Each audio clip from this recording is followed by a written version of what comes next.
What's up, everybody? Welcome to the Pick Six Podcast, CBS Sports Daily NFL Podcast. I'm Will Brinson. I'm your host, and it's time for our signature show, the Week 4 recap session with the NFL Super Friends. Myself, John Breech, and Ryan Wilson. John live from his basement in a knockoff Bengals sweatshirt. Knockoff. Can you imagine?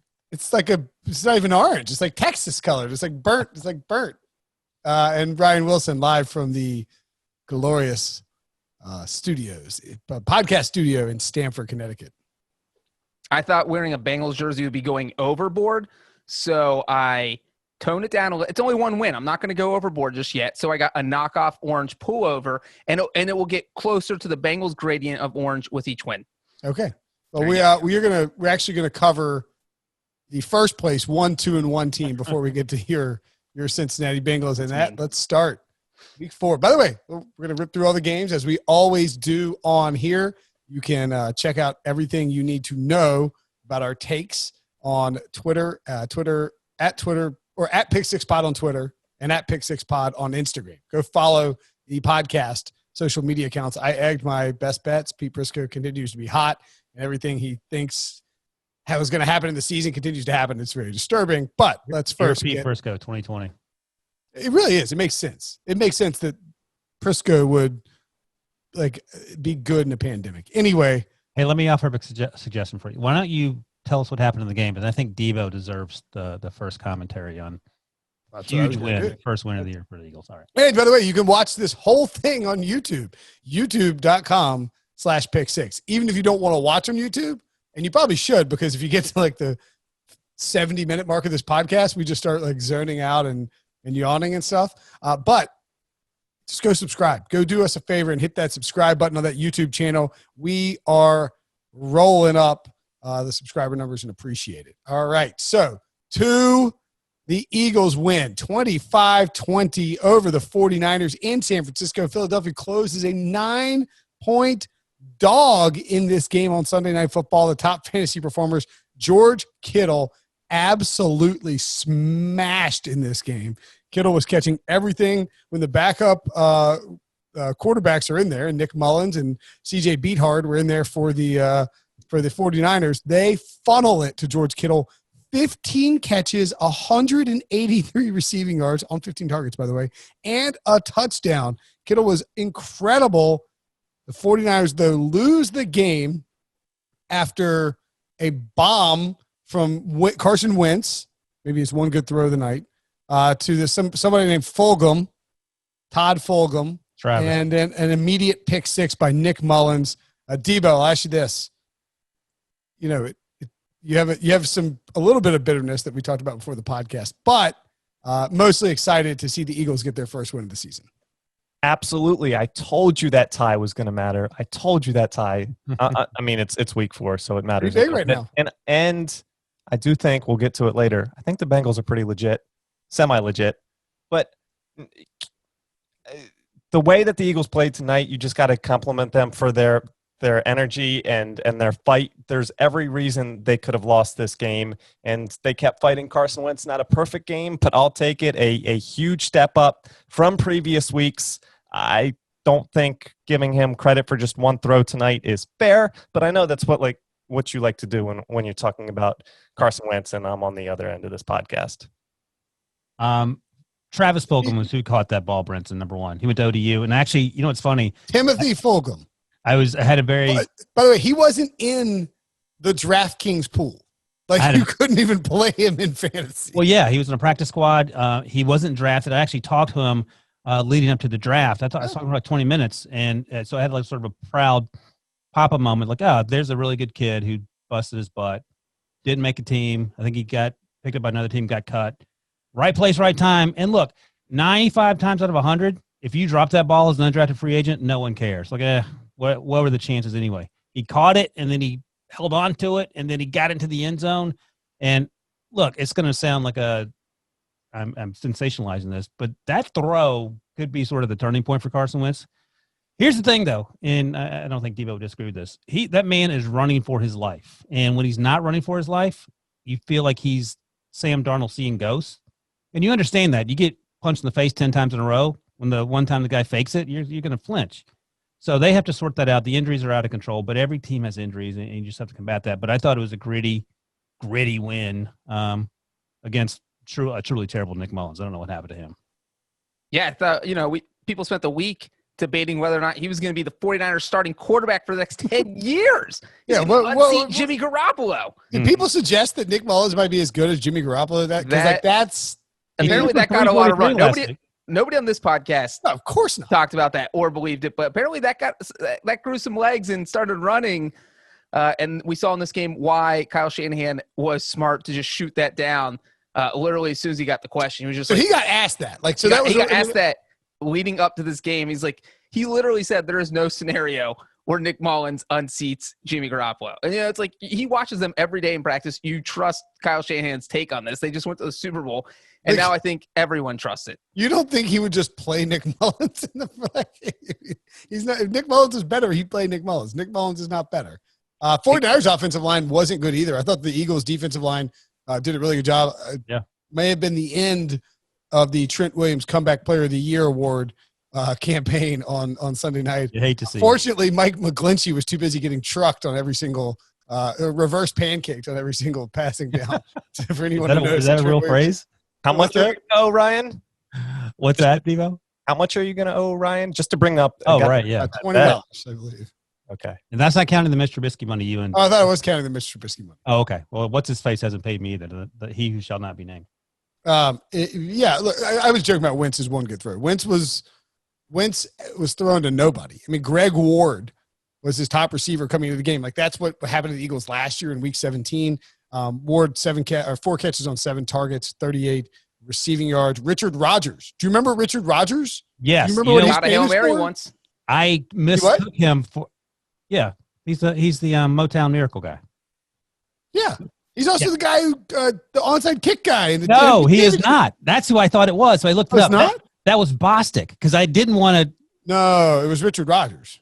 No, look it up, Breech, because I looked it up because I had that same. I said that's Richard Rodgers, the guy he made it all the way back from that. It was Bostic. Who does Brinson think it is? Richard Rodgers. I also championship thought game onside kick thing. No, I looked it up tonight because I was curious about that. Richard Rodgers has a much better story. He caught the 61-yard touchdown pass from Aaron Rodgers. Yeah. Double check it. Look up because it was Bostic, according to my sources. Keep talking. On the Dr. Google machine. But right, so Richard Rodgers came out of nowhere because he signed. It was Brandon Bostic. Huh. Right? So here's the thing. Richard Rodgers. My bad, Richard Rodgers. Yeah, I cut you off. Richard Rodgers, the last 2 years, had exactly 1 catch. And what do you have, 2 or 3 tonight? He had a total of 3. Yeah. 3 So I mean that's where we're at in the pass catchers for the Eagles. Greg Ward. No, not that's where we're at. Let me add to that's where we're at. Richard Rodgers got cut by Washington just like 3 weeks ago. So that's where we're at. The Eagles are taking also-rans from Washington's roster and using them to catch passes from Carson Wentz. What's up with Zach Ertz? He had 4 catches for 9 yards. I mean, he's the full point of the offense right now. Yeah. He's just even knew he was supposed to answer that. No Dallas Goedert, no one. So, yeah, even, I don't like making excuses, but at some point I was ready to do that tonight based on the guys that were out there and the fact that they were able to come out and win. It's a huge boost for the season. And like Ryan said, I don't know if it's the complete turning point because, I said last week, I think this team's going to win the division at 6-9-1, but this gets them 1/6 of the way there. 5-10-1. Let me say this real quick. So next week at Steelers, then Ravens. Yep. And then I think it's the Giants and the Cowboys. I think that's the order. And then there's their bye. Giants, Cowboys, bye, Giants. Giants again. I think they can lose the next 2 games and it makes 0 difference. Oh, if you go 1-1 in the next 2 games, it's icing. It's great. If you go 0-2, you're like, okay, I just win your division games is all you have to do at this point. Yeah, go I think that's the division, split with the Cowboys, and then 6 wins. That's it. Year. Yeah. That's your 6 wins. Like you don't have to win any other games. You have to worry about being the Packers or the Saints or the Seahawks. You can just forfeit those games and let everyone get healthy, and then say, all right. Idea. I mean, you're in the NFC East. Why not? You have nothing to lose. You could actually. We should toss that out there as a brilliant idea. You guys want a fun fact about the Eagles? I do. They have only run 3 offensive plays this year with the lead in the fourth quarter. Well, they only have 1 win. So, they have a tie. They played Washington in week 1. Do you know which NFC East team has the most plays run with a lead in the fourth quarter? Probably Washington. Yes. Do you know how many? It's not the Cowboys, I don't think, right? I don't, but I know they beat Philly in week 1. So how many ever plays they ran? 11. 11. That's the team. Because Dallas has 0, right? Because they won a field goal. The field goal at the last second is their only win. Do you know that the 49ers, you know this, they're in last place in the division, but they have the best point differential in the division? Wow. They're tied with they're now 2-2, tied with the Cardinals. Look, I don't know. I don't think you put a whole lot in the 49ers are really banged up. They spent 2 weeks playing at MetLife Stadium. But I will say this. That's fair. But coming into this game, here's the storyline, and I was guilty of this as well. Yes, the 49ers are banged up, but they don't complain about it like the Eagles are complaining about all their injuries, forcing them to be terrible. So, hey, the Eagles are banged up, and Doug Peterson's saying there are no layups. And Brinson mentioning they're playing 2 weeks in MetLife Stadium like it's an excuse. But, hey, they're 2-0 at MetLife Stadium. They're 0-2 at Levi's Stadium. Maybe they need to be playing on crappy turf because that is the only way they can win. Well, would you let the Steelers, Ryan, or Bengals, John, play 16 games? Like if you're in charge of the team, they can play 16 games. They get the Jets 8 times and the Giants 8 times, but they have to play all 16 games at MetLife Stadium. What would you do? Yeah, because you get up. Fingers crossed you can get through to halftime. You'll be up by 4 scores, and then you put in Duck Hodges and Mason Rudolph and hold on for dear life. And Ryan Finley. Right, you just run like Finley and Mason out there for the whole game. You just trot backups out the whole time and just see if you can win. All right, anyway, let's move on to the – yes, John. I was just going to say real quick, we can talk about injuries all we want, but with the 49ers, like these guys have to get healthy at some point. You know, it's fine that they're out right now, but if this keeps being an extended period of time, you know, you lose 2 more games and you're in a tough division, you've got to stop making excuses. So, their next 2 or 3 weeks is going to be interesting. Yeah, I will say on that front, and we can talk about it as we get to the Cowboys, but like there's going to be one team from the NFC East. I think we all agree on that. God, can you there will probably just be one team from the NFC North making the playoffs. Yeah. So, and it doesn't really look like the NFC South is as tough as we really thought it was. 4 teams from the NFC West is still back on the table, I think. Everyone's 500 or better. Yep. All right, let's talk about the Dallas Cowboys. They lost to the Browns 49-38. Obviously, the over hit, it was 56. That wasn't quite high enough. In the first half. Yeah, it was a cakewalk. No, that's not right. It was 31 to, what was the score? 31-14? 31-14 in the first half. Yeah, the Browns were beating that bottom, as we might say around here. The Browns plus 3.5 obviously covered. I said on this podcast that they would win, and they did. Top fantasy performers, Dak Prescott, 41 points, followed by Odell Beckham with 33 points. And Kareem Hunt and CeeDee Lamb each had 19 points, according to CBS Sports Fantasy. So, look, notable here, Nick Chubb suffered a knee injury. Mm-hmm. He got rolled up on pretty bad. I think he was carted off. They're doing an MRI. Apparently, they're optimistic. I saw Mary Kay Cabot of Cleveland Media or Cleveland.com tweet that out. But you can't be feeling good about it. Now, I would like to suggest that in lieu of our typical behavior.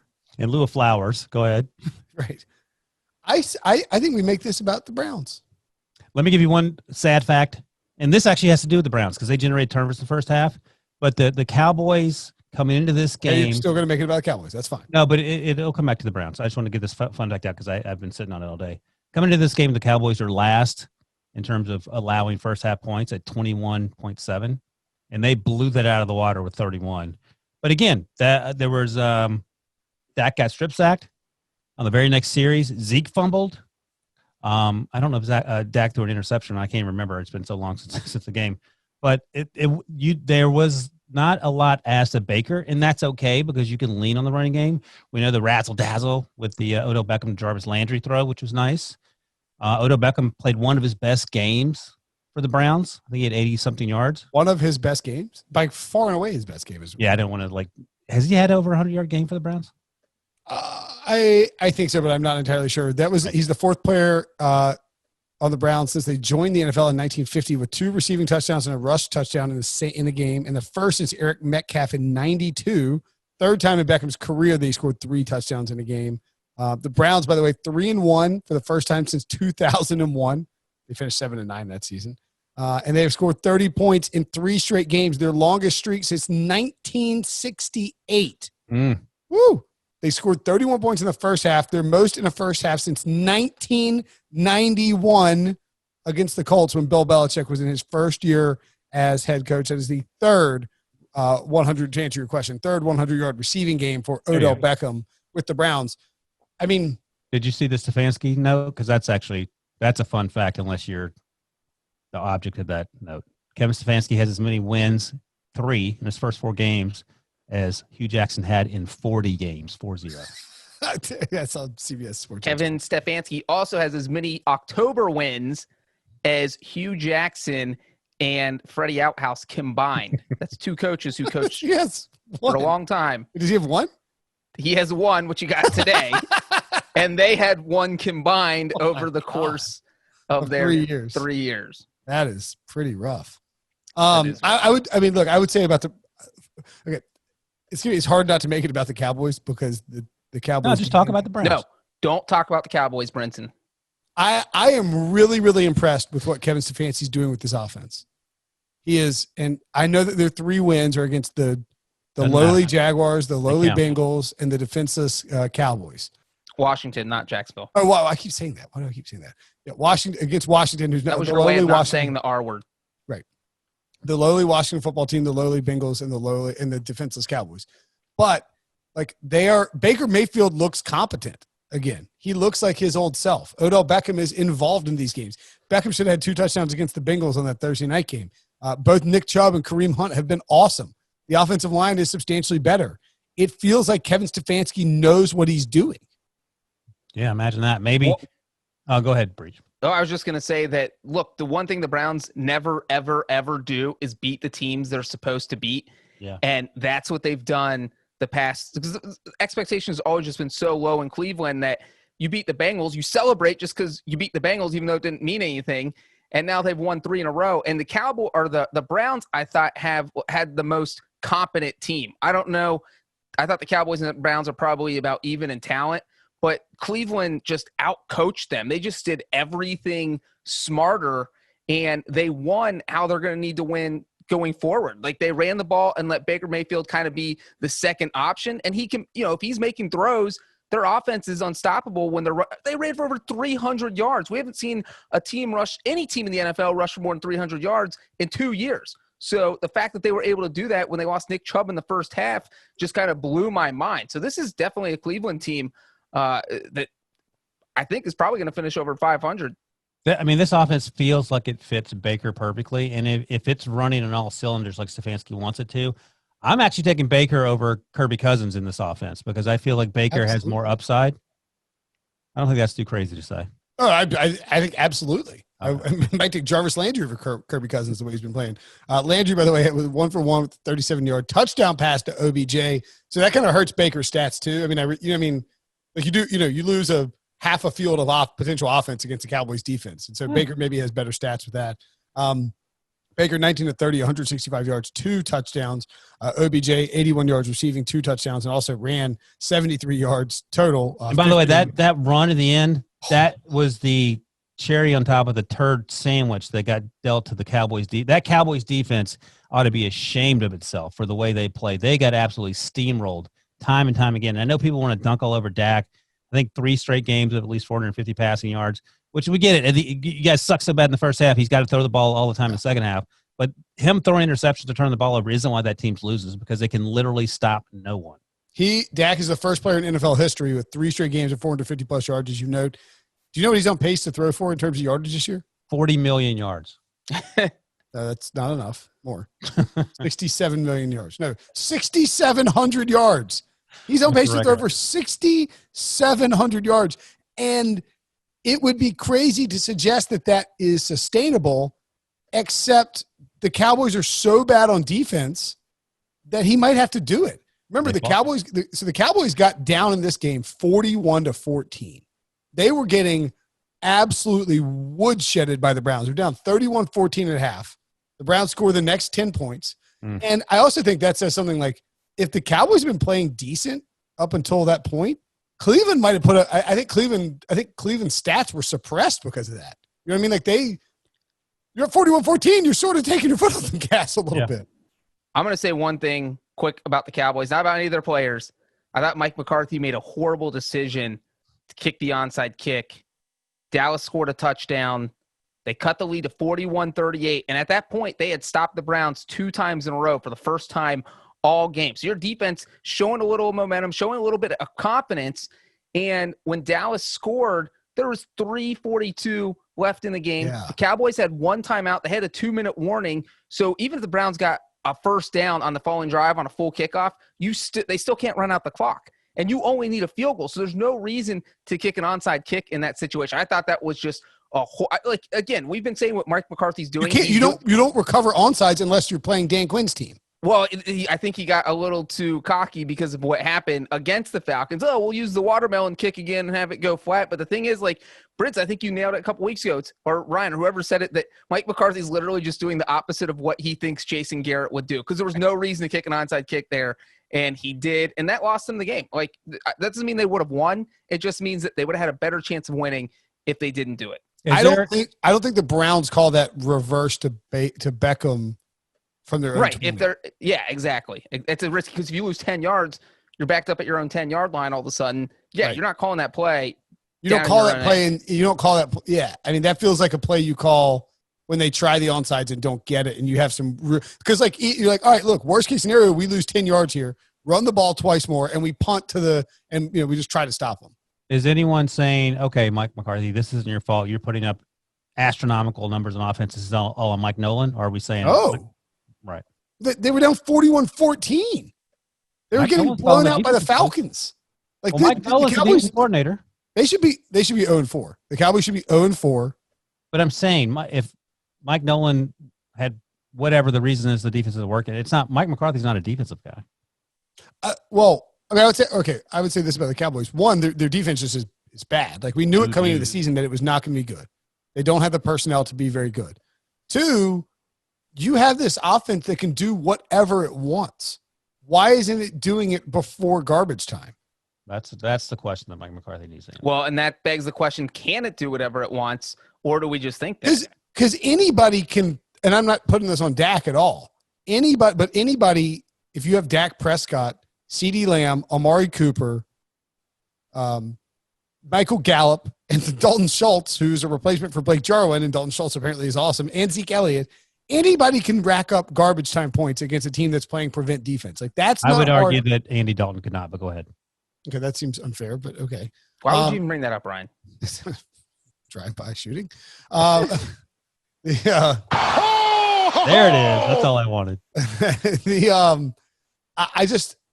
I think we're like, oh man, like the Cowboys are putting up crazy numbers, but two of the games that they put up crazy numbers have been in total garbage time. I mean, they haven't been like this game is not an impressive victory to me. No, it is. It's not impressive. Obviously, they lost. It's not an impressive showing. Yeah. Well, let me ask you this, and I know my answer, but that's why I'm asking the question. Who's the best team in the NFC East right now? I think the most talented team is the Cowboys. No, but I think coaching, when you add that element, I don't know that it's the Cowboys. Well, I'm asking you who, not who it is. All right, so they put up 17 points against the Rams in Week 1 at LA. Well, here's a big problem the Cowboys have had, and they had it in this game. And this isn't a defensive thing necessarily, because their defense isn't good, obviously, but they've been put in a lot of bad spots. Cowboys lost 2 fumbles that gave the Browns basically 2 free touchdowns. And you look at this season, the Cowboys have given up 45 points to their opponents off of turnovers, which is the most in the NFL. Just think about it. Their opponents are getting 45 free points from turnovers. That is an insanely high number, especially when you consider that Dallas has given up 146 on the season. So they've had 1/3, 33% of their points have because the offense messed up and the defense got put in a bad position. So it's a little tricky to do this because it is we're talking about something after. I'm looking at Football Outsiders and the metrics for DVOA, and it hasn't adjusted for opponent yet, right? So it's just still VOA. But the whole point of DVOA for who's the coach that got mad at, or who the beat writer for the Packers? Oh yeah, I don't remember his name. Rob Demosky. I like Rob. He's a good guy. But anyway, the whole point of DVOA and VOA and advanced analytics that Football Outsiders does is that you are trying to take the content. Like Dak Prescott had a monster game today, but most of his stats are irrelevant. Yeah. Like if anybody can pile up points trailing 41-14. Coming into this game, the Cowboys were the 14th overall team and 12th in DVOA on offense. Like they haven't been a good offense. They've just been like they were trailing huge to the Falcons. They were trailing most of the game to the Seahawks by like 10 points plus. They were trailing the entire time to the Browns. They're a great fantasy offense. They're lobbing up points in garbage time. That's all right. I'll ask again. Who was the best team in the division? Neither one of you buttholes answer the question. I said the Cowboys, Ryan. I don't pass. The Eagles. What? That's the answer. The Eagles the are the Eagles, best team. It's not the Eagles. Sorry, Debo. That's like saying the Bengals are the best team in the AFC North. This is so when the Cowboys and Eagles play in a couple of weeks, you're going to pick the Eagles to win? Yeah. What have the Cowboys done? The Cowboys, as you just said, they should be 0-4. The Eagles just went into San Francisco and won a football game that no one thought they were going to win, except for Dubin. Against a team with 9 injuries. 9 starters out. Like, that's nice. I'm not impressed. Breech loves the terrible 1-2-1 team, but hates the good 1-2-1 team. Got it. The Eagles, I do think, have a fairly legitimate defense. In a year, like Brinson said, all defenses have been bad to pretty bad. I think the Eagles' defense is very legit, and I think that's what separates. There's tons of flaws on offense. I would not see that game being 40-38 when the Eagles and Cowboys play. I think the Eagles can win a game. How many points did the Eagles score against the Cowboys' defense? It's 40-3. That's my prediction of that game. Is Travis Fulgham still starting? Is that halftime score, Ryan? And then the Cowboys get right. Then it's 40-31 in the third quarter. Yeah, exactly. All right, we're spending too much time on this game. An extra 5 minutes. We knew that would happen. Yeah. I'm tracking it. We're doing it by laps in the old stopwatch, baby. All right, what's next? Chargers, Buccaneers. Tom Brady became the oldest player in professional football history to throw for 5 touchdowns in a single game. Touchdown, Tommy touchdown. Is that what we're calling him? What do you want to call him? Sure. He was great. The Buccaneers. We've had 20 years to come up with a nickname. You haven't come up with one yet?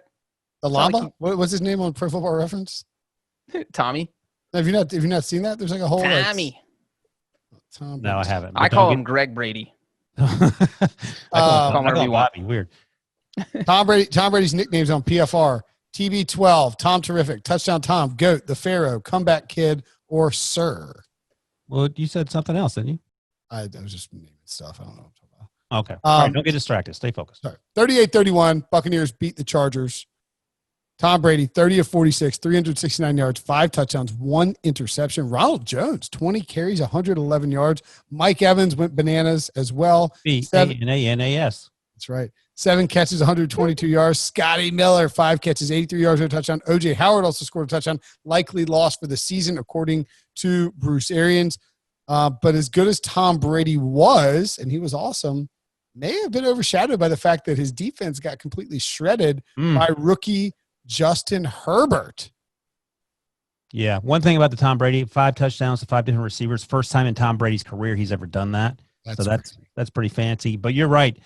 I do not know what got into Justin Herbert because every single person, including you, Brinson, because I know you like to yell at Prisco about this, had very low expectations for Justin Herbert as a rookie, just based on the way he played at Oregon last year. I mean, physically, he can do everything. He looks like Trevor Lawrence in terms of arm strength and height, speed, weight, all that other stuff. It's better than Trevor Lawrence. I just mean, like, if you saw him walking next week. That's what I'm saying. No, in physical. Oh, I see. Yeah, he's jacked. He's huge. So I said, okay, he has to start on a second's notice because the doctor stabbed Tyrod in the lungs, and it went as well as it could have gone against the Chiefs. He played well last week. He played even better this week, and he is dealing. And there's no way that Tyrod should get that job back based on the way that Justin's played. And it's incredibly unfair to Tyrod. I don't know why he keeps getting the short end of the stick. But Justin Herbert is balling, and he is playing so well, and it's good to see. I mean, it just goes to show you can say all you want in April, May, and June. And when the season rolls around, these guys can shove it in your face and dunk on you, Kevin Harlan style. I will say real quick. That was for Justin. That's all right. I agree with everything Ryan said, that Herbert did play well, but a lot of it watching that game seemed like the Buccaneers' defensive strategy was, we're going to completely shut down the Chargers' run and make this dumb rookie beat us. Like, because that's how Bruce Arians thinks. There's no way this rookie quarterback is going to beat my defense and my offense, and that's what they did. And Justin Herbert, he took advantage of what the Buccaneers threw at him, so props to him for being able to do that, because there are a lot of rookie quarterbacks who could not do that. But I think, we're going to see teams mix it up. I mean, the Chargers only averaged 2 yards per rush. They got absolutely shut down. Herbert had to carry them. And then after the first half, I mean, the Chargers offense just disappeared. The whole entire second half, they basically had one play, the 75-yard touchdown pass, and they literally did nothing else. So, he did well, and he did, I think, a lot better than any of us would have thought, because he is a rookie quarterback on the road, going against Tom Brady's on the other side of the field. So, Ryan, I do agree with you that he played well, but I don't know that this, this doesn't say, hey, this guy's automatically going to be a superstar, but I think he's a lot better than any of us thought he was going to be. But he's had 3 really overachieving games in a row. So if it was just that one game after the Chiefs, like, oh, this is interesting. And how many of those have the Chargers won? Fair enough. I mean, you can make that argument about Joe Burrow until today, but Burrow's got to win in the tie. Jeff Darlington of ESPN, Bruce Arians said he told Chargers coach Anthony Lynn after the game that he has a, quote, great one in Justin Herbert, quote, for a rookie to make plays like that, they're special. I do think there's something to Breech's point, though, and I'm assuming Anthony Lynn didn't remind Bruce Arians of this, but like Todd Bowles maybe got outcoached here, right?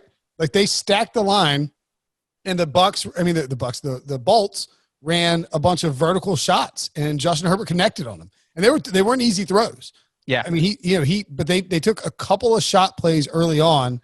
They had the one to Johnson for 53 yards, and he also had one to Guyton for 72 yards in the third quarter. Had a back shoulder touchdown to Parnham, the tight end. Yep. And by the way, Johnson, Parnham, and Guyton, no one knows who those people are outside their families. So I'm not trying to take – I mean, I got nothing. I'm not dogging Justin Herbert here. I mean, I know. 20 of 25 for 290 yards, 3 touchdowns and a pick. And the pick was when they were trailing by – I wonder how he would have looked if they had been losing the whole game. Look, man, he's been in a lot of different situations in 3 games, and he has not just – he had the one terrible interception late in the first half, I think it was, against the Chiefs, or early in the third quarter. That was terrible. Other than that, you're like, okay, this guy doesn't look to be the same guy we saw last year with the ups and downs and the stupid. I need to go do it. You know what? I'm going to do that on Monday morning. I'm going to go watch Justin Herbert's last 2 or 3 games. And I need to make another – because I watched Frisco, and I thought about this. Brinson, you barely have time to make your kid breakfast. You're going to watch 2 or 3 games on Monday morning. No breakfast or Robbie. Yeah, sorry, buddy. No breakfast. No, I need to look at it with I need to get a full deep dive into Justin Herbert and what we're seeing, because I do wonder what Ryan's saying. Is he that dramatically different? Was the coaching in Oregon that bad? No, it wasn't the coaching at Oregon. You could argue that the offense at Oregon didn't fit what Justin Herbert would do best. But even if you watch Hard Knocks, he was struggling according to the way they edited it at training camp. So I would imagine folks are surprised because, Anthony Lynn has said as recently as last week that Tyrod Taylor will get the job when he comes back. I don't know if he's going to continue to say that. Maybe he will. I wouldn't. No, he cannot. You cannot get Tyrod Taylor the job back. That would be worse than giving Nate Peterman the start. I do agree Tom with Brady. Yeah, I think you have to keep – I know Anthony Lynn has that sentimental – you don't want to bench a guy because he had his lung punctured by the team doctor. Yeah. I get that. We've all been there.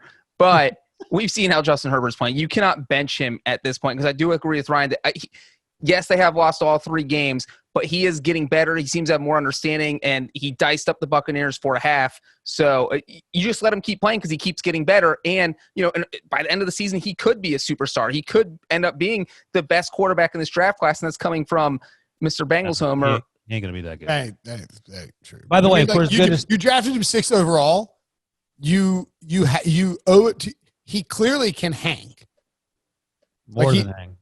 Right, but I'm saying you owe it to yourself to see what he can do. For Tom Telesco, this is the best case scenario. Absolutely. Because this could have blown up. I mean, I'm sure there were some conversations about should we take him at 6 or not or whatever. boom, roasted. You did it. So, I mean, if Tyrod Taylor gets stabbed in the lung with a painkiller needle and Herbert comes in and looks terrible, you're sweating hard. But if Herbert comes in and looks great, you're all of a sudden you're feeling a lot. I mean, like you're feeling great about it. Okay, so did you feel are the Bucs the best team in the NFC South, and are they the best team by a long shot? Yes and yes. And one thing I will say, and then Breech can talk about this, for as great as Tom Brady was, he had a terrible, terrible pick six. And he's had pick sixes in 4 of the last 6 games. Yeah. So just something to keep in mind. I mean, he did play well, but I don't know what happened to the Chargers defense. I mean, they're typically better than that, but just something to keep an eyeball on. Yeah, I do think the Bucs are the best team in the division. I don't know if it's by far, because obviously we saw them lose to the Saints, and then Drew Brees just fell off a cliff somewhere with his right arm because he struggled so much, and we'll talk about his game in a second. But I thought that once Tom Brady got comfortable in this offense, I didn't think, I think we all picked against the Buccaneers in week 1 because there was that, is Brady going to be comfortable in this offense yet? And he didn't look like he was. He's still throwing pick sixes, so he's still not completely comfortable there. And they haven't had a game really, like they didn't have Chris Godwin today. So they've been missing a few of their weapons each week. But I do think a fully healthy Tampa Bay Buccaneers team is the best team in this division. Tom Brady attempted how many passes, 15 yards or more, according to Next Gen Stats, do you think that Tom Brady attempted in this game? 5. 11. 14. Oh, okay. Yeah, including 3 touchdown passes, and he went 8 of 14 on those plays. That is not Tom Brady from New England. Also, something they're playing on Thursday night worth watching. See how Mike Evans' ankle works out, because he got that thing jacked up. He had to come out for a couple plays, came back in and played well, but no Chris Godwin. Scotty Miller has a groin injury, he said, and OJ Howard is out for the year. OJ Howard's done, and then Mike Evans has an ankle. And let me see. I'm going to try. No Leonard Fournette on Sunday. I don't know if he'll be back. Yeah. Although I will say that by the way, Tom Brady, final 20 throws against the Buccaneers. Against the Chargers? Against the Chargers. I can't do anything right today. Remember, he attempted a total of 46. But his final 20 throws, Albert Breer, good job charting it by him, 18 of 20, 269 yards, 4 touchdowns, no picks, 158.3 passer rating. So they kind of got – I think both teams want to turn it into a slog, and the Bucs got down and were like, all right, let's let it – like you almost wonder if this is the Bucs' new offense – if Brady's comfortable and he can throw a little and he can start throwing deep, watch out. Were there concerns that he couldn't throw deep? This isn't Drew Brees we're talking about. Everybody said when he's like, Brady can't work in Arians' offense. He can't throw deep. He's never thrown deep. And there's always that fear that you start losing arm strength. So if he wasn't great at throwing deep, all of a sudden you think he might lose a little bit of arm strength. It's not a good combo, but he looks okay right now. Certainly the Saints, not a team that were throwing deep, but it didn't matter as they won another game on Sunday. They actually bounced back very nicely after a loss against the Packers, beating the Lions 35-29. Saints -3 covers. The over 54 hits. A bunch of overs hit in these early games. Matt Stafford, top fantasy performer, 26 points. Latavius Murray and Drew Brees, 19 fantasy points. Why the Lions have now blown, I believe. What is the line you had, Breech? The line is that their last 6 losses. Fun fact, in the Lions' last 6 losses, they've blown a double-digit lead in all 6 of them, which is an NFL record. I mean, that's almost impossible. It is impossible to do because no one's ever done it before. This is the first time anyone's ever done it. They broke their own record, which had been 5 games, which the Lions set in their last loss. That's where we are with the Lions. I have an addendum to that fun fact. Patricia has lost 12 of his last 13 games, despite leading all but one of them. He now has the 3rd worst winning percentage in Lion history behind Morningwig and then Marinelli, who went winless in 2008. And the rest of the tweet from Kyle Menke, who writes for MLife.com, the rest of the tweet reads, and now he faces an uncertain future. Yeah, I mean, they were up 14-0 in the first quarter. I think you said that the Saints beat the Lions. I think from now on we should say the Lions beat the Lions and the Saints were there to spectate for the first row seat because 14-0, and then they scored 35 straight points before the Lions got their head out of their butt. The Packers. Does he just prepare really? I mean, like I thought they were about to rout the Saints today. I said the same thing. Breeze. And Rob, the producer, said it'll be 24-14 at halftime. It was 31-14 or 35, whatever it was at halftime. Was it 34? Was it 34? It was 28-14 at halftime. And they were up 23-6 on the Bears. Yeah, I mean, they just blow big leads. Patricia was asked about it after the game, and he goes, well, the way we're losing, basically, is what he said. We're doing it in different ways, even though it may look, upon first glance, that we're just blowing leads. But there are different ways that we're losing. I'm just trying to get these guys. But you know who wouldn't blow these leads, different Ryan? What's that, Breech? You know who wouldn't blow these leads? Oh, my good man, Jim Caldwell, 9-7 back-to-back years, he got fired. Jim Caldwell. So it's unbelievable. Quite. So they were up 14-0. And then the Saints marched down and did a 7-minute and 15-second, 13-play, 75-yard drive for a touchdown. It's like, all right, you're the Saints, Drew Brees, Sean Payton, it happens. Then they get the ball back to New Orleans on pretty quickly, I think, to start the second quarter, and they do a 10-play, 80-yard, 5-minute, 42-second drive, 14-all. 9-play, 80-yard drive, 5 minutes, 26 seconds, 21-14. And then they somehow allowed the Saints to get the ball back with 50 seconds or 1 minute left and to go down and score another touchdown to go up 28-14 before the half. And then I believe on the opening possession of the third quarter, the Saints took a 35-14 lead and sort of it. Well, you did leave one part out where the Saints tied it up at 14, and the Lions got their only shot at scoring during the Saints' 5-touchdown onslaught. Oh, Stafford threw that awful pick. The Lions drove down to the Saints' 11-yard line, and I'm thinking, because you guys were thinking 14-0, the Lions could blow this out. They look so good. And in my head, on this drive, I'm thinking, well, if they score here, they've got it back. You're back in the lead. It's not a big deal. You blew this 14. That's not all you're going to be thinking out because you're blowing leads all the time.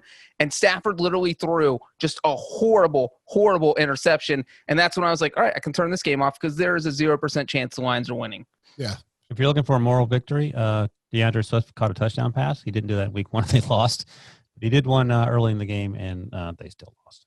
It's tough, man. It's tough. It's tough sledding. Yeah. Can you imagine being a Lions fan? No. I cannot. So they have lost in these last games, the 6 games, lost by 6, where they had a double-digit lead. 6, 21, 4, 3, 10, and 4. Not good. Imagine having a double-digit lead and losing by 21. That is tough. It happened Patricia doesn't have to imagine it. 2 weeks ago. Let's take a break. When we come back, we'll tell you Derek Carr could save the Raiders from a lost season. I don't really know why I teased Derek Carr. He's fine on Sunday. Bills beat the Raiders 30-23. The Bills -3 covers pretty easily, and the total will push at 53, depending on when you got it. Josh Allen, the top fantasy performer in this game with 29 points, and Derek Carr next up on CBS Sports platforms with 24. Josh Allen scored a rushing touchdown, scored 2 passing touchdowns, 24 of 34, another great game for him, 288 yards, tying a Bills franchise record with 13 career games with a rush TD and a pass TD. The Bills have won every game when Allen has rushed for a TD and thrown for a TD, 13-0. Suck it, Josh Allen haters. So that's where I'm at on Herbert too. Is I don't. The Allen thing is weird. We sort of made fun of the fact. Well, in the sense that I think some people, I think it's over exaggerated how many people rip the Bills for drafting Josh Allen. Yeah, it probably has taken on a life of its own. I mean, I feel like everyone did though. It's pretty universal. Well, yeah, I mean, there's a fine line between ripping them and going, well, he played at Wyoming, he completed 50-something% of his passes. There's no real history of this working out, right? And he's turned it around. And I think Brinson, you're right. Justin Herbert's a microcosm of that. Well, it's but you have to be when you work in this business, you have to be willing to. I mean, not be like, I was wrong, I suck, but to adjust your perception of something. And yeah, Josh Allen has changed as a player, and he's much better. Absolutely. And you can credit Sean McDermott, you can credit Brian Dable, you can credit Josh Allen, whoever, it's working out. And as the numbers you read off, this team would not be anywhere close to where they are if they were starting Matt Barkley or who was the quarterback for Josh Allen? I didn't know who it was. Tyrod. Yeah. Nate Peterman. I mean, come on. DJ Manuel. Yeah, come on. By the way, Stephon Diggs, 6 catches, 115 yards. He now has 403 yards in his first 4 games of the season. Leads the NFL, I believe, And it's the most by a Bills wide receiver in 4 games since Eric Moulds in Nice. 2002. Number 81. I think he was 81. You know, Brinson, I'm glad you did tease this with Derek Carr, though, because this is the classic Derek Carr game that I think it's important we talk about for all the talking. Breech, did you just find a complimentary tweet from me about Josh Allen? But usually I make fun of you with the old tweets I dig up, but you'll probably want to retweet that. You kind of call it in the preseason. But let me just say about Derek Carr real quick. If you were just scanning the box score and you saw that he threw for 311 yards, 2 touchdowns, 0 interceptions, you're thinking, man, that was a great game. How did the Raiders not win this? And so then you watch the whole game and you see he's making mistakes. He lost a big fumble, or I guess it ended up punting. It was just the offense. No, that should have been a fumble. That's right. No, it should have been a fumble, but they ended up punting on the play. But that cost him. You know, he didn't do anything. That ended up killing a drive that the Raiders need to have late in the game.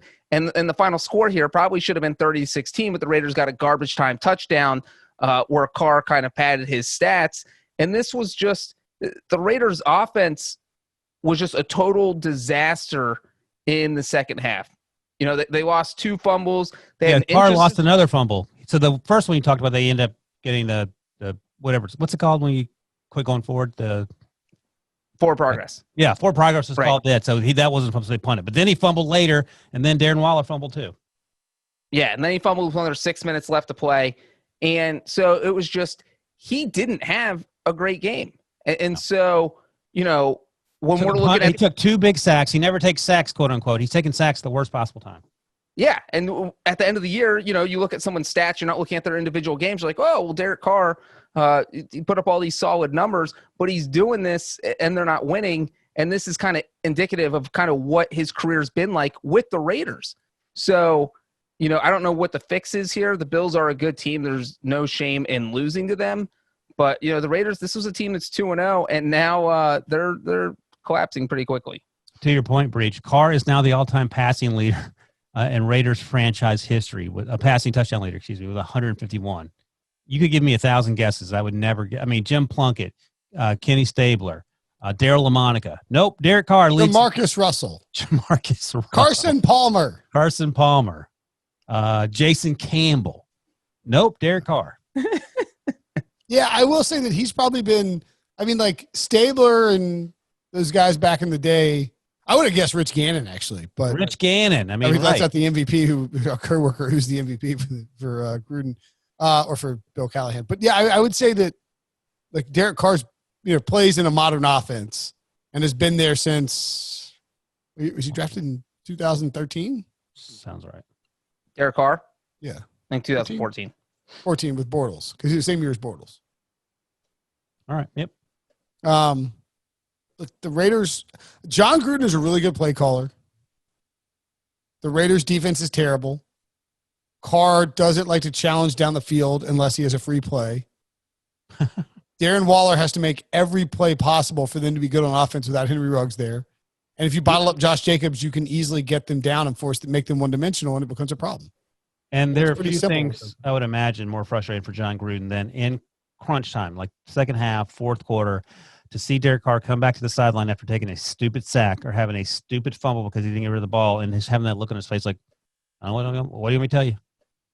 There's some quote out here from Derek Carr that I'm going to try and find real quick. No. I hate Will Brinson. That's why I blocked him on Twitter. Carr has not thrown an interception in 311 consecutive pass attempts, by far the longest active streak in the NFL. Carr's second streak of 300-plus pass attempts, most since 1991, and the 5th longest streak in NFL history, which should tell you all you need to know about Derek Carr. Doesn't take any chances. That's why he's not throwing picks. I think he said, like, I'm sick of the BS or something like that. They're 2-2. They should probably have at least one more win. And I mean, Ryan, they're 2-2. Let me ask you, when do they get their next win? Their next 3 games are Chiefs, Buccaneers, Browns. Look at who they play after that. Chargers. Maybe the Chargers. And then the Broncos. Yeah, they'll beat the Broncos. All right. Via Paul Gutierrez of ESPN, he said, I'm sick of losing. I'm sick of working as hard as I do and as we do and going out there and losing. I mean, it sucks. Enough is enough. The things that are hurting us in these close games is not them, it's us. That's the hard part to swallow. So that offends me as I listen to it, but you're reading it. Read it like in a nice way. Maybe I'll feel better about it. I'm so sick of losing. Yeah, see it now. That's the.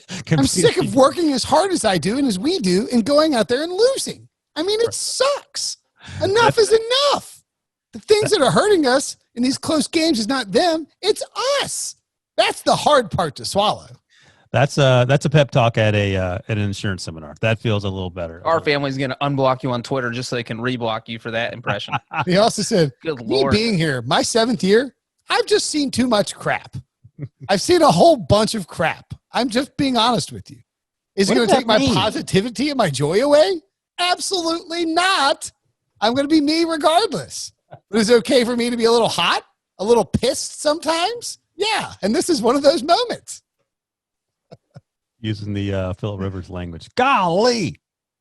We're supposed to have audio of Phillip Rivers taunting Roquan Smith, but Debo blew it. Taunting. He threw an interception at Roquan Smith. I don't want to spoil it. It was called back. Get to it in a second. Wait, you trash talk Phillip Rivers. Get out of here. Oh, wait. The Colts. Oh, no. Seahawks-Dolphins is next. You know what? We'll move to the Colts and Bears instead. Colts 19, Bears 11, since we're talking about it. Straight up doo-doo game. Dangerously close, Bears fans, to being the exact score that I predicted. I said 24-3, and it was 19-3 late in the game. I had screen caps ready to go. Like, come on, find your way to 26 and beat them 26-3 or something like that. This is a bludgeoning. It wasn't. I mean, like this could have been if the Colts had played well in the red zone. This game is like 37-3. Let me. This is never close. Yeah, that's right. And Nick Foles. Here's the thing that we don't talk. I don't know if you talked about it at all on this podcast, but Football Outsiders. The Colts defense is the best defense in the league right now. Colts defense is very good.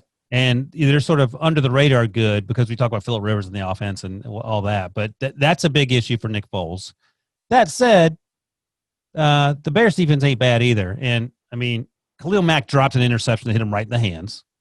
There was the interception Roquan Smith had. They overturned it, so they got lucky there. And This I think is not a dog the Colts.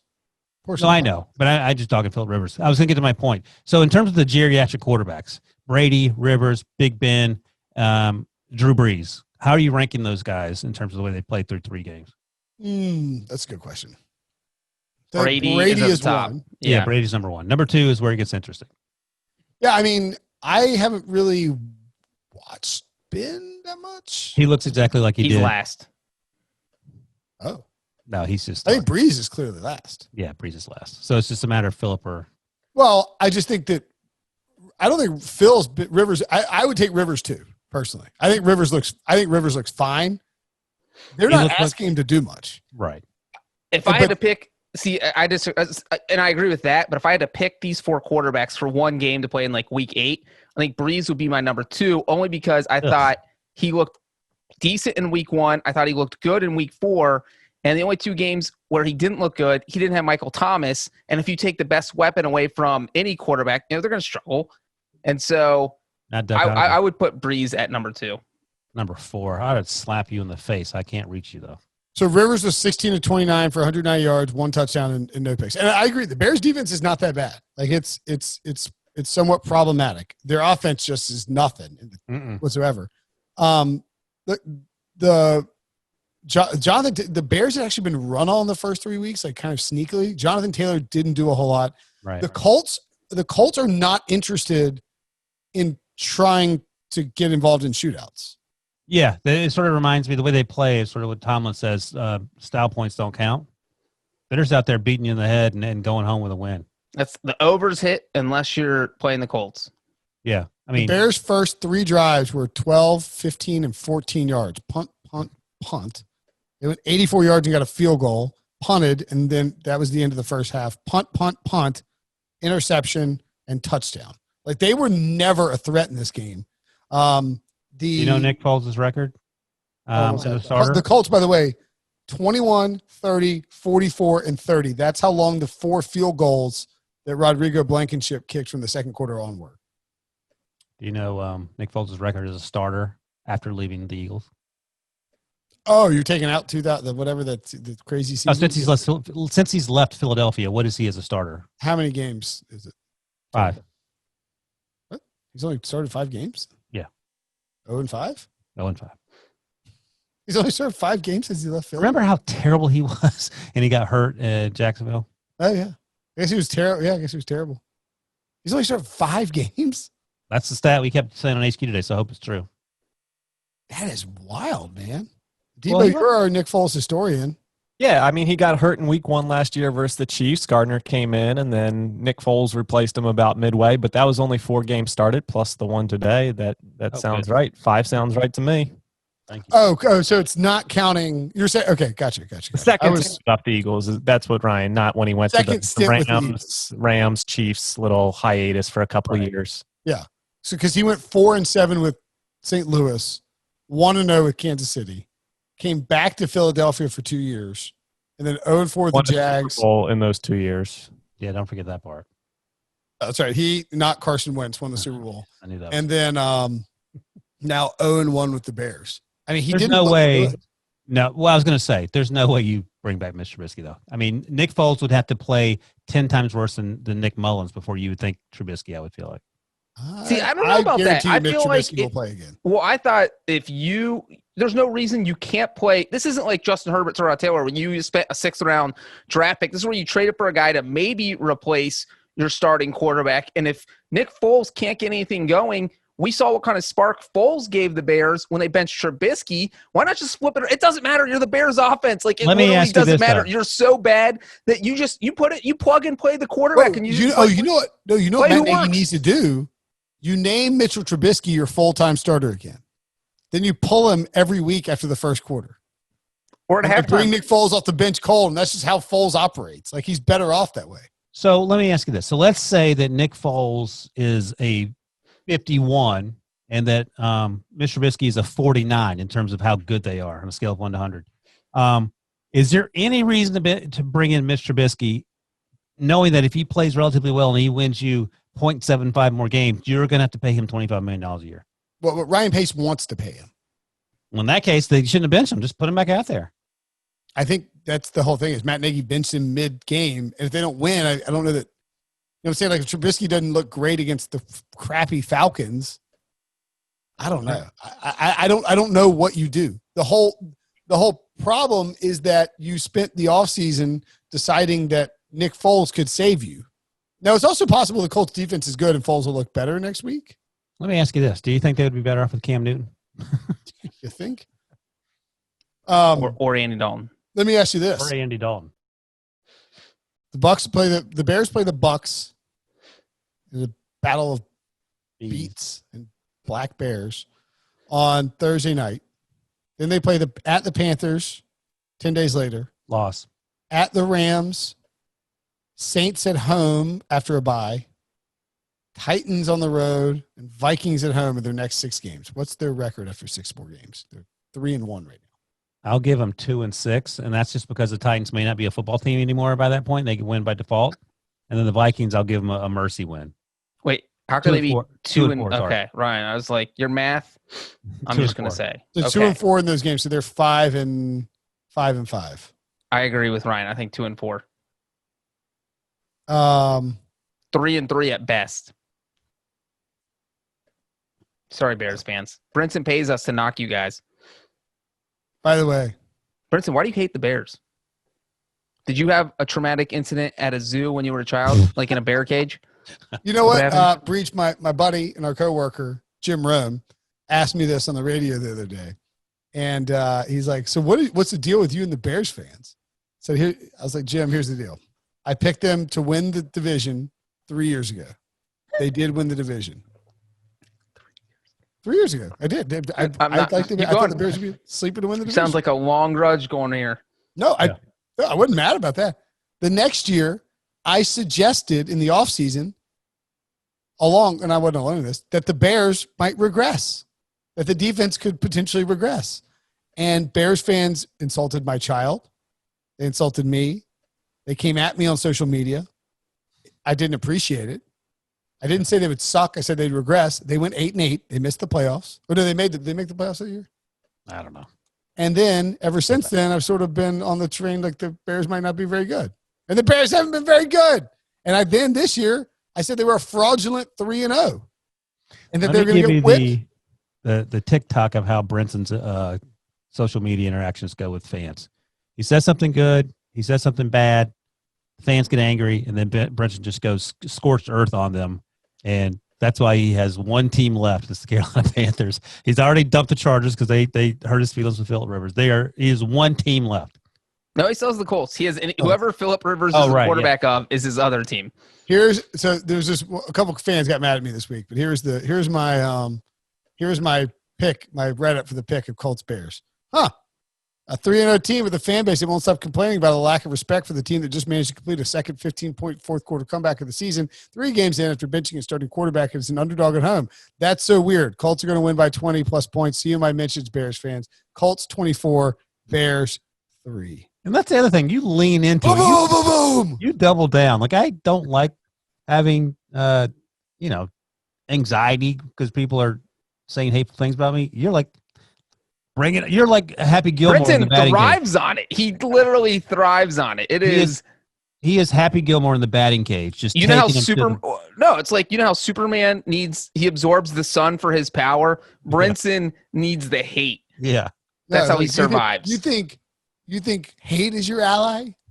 You merely adopted the hate. I was born into it. It's like something like that. Anyway, moving along.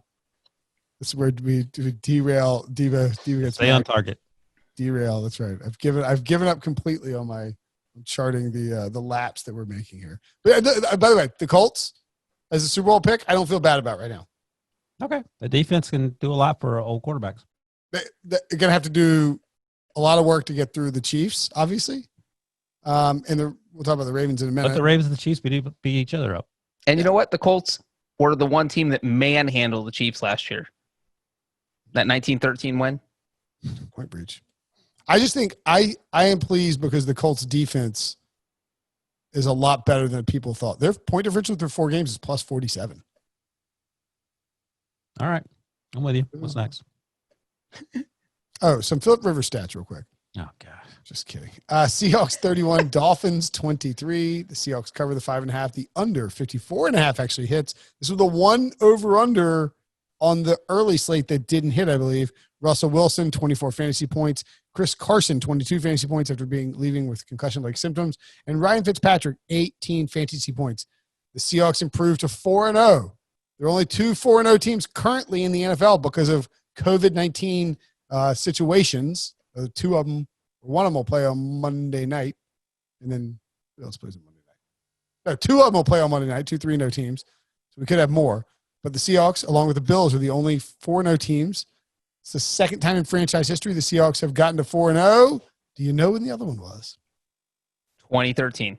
That's right. Fun fact: they won the Super Bowl.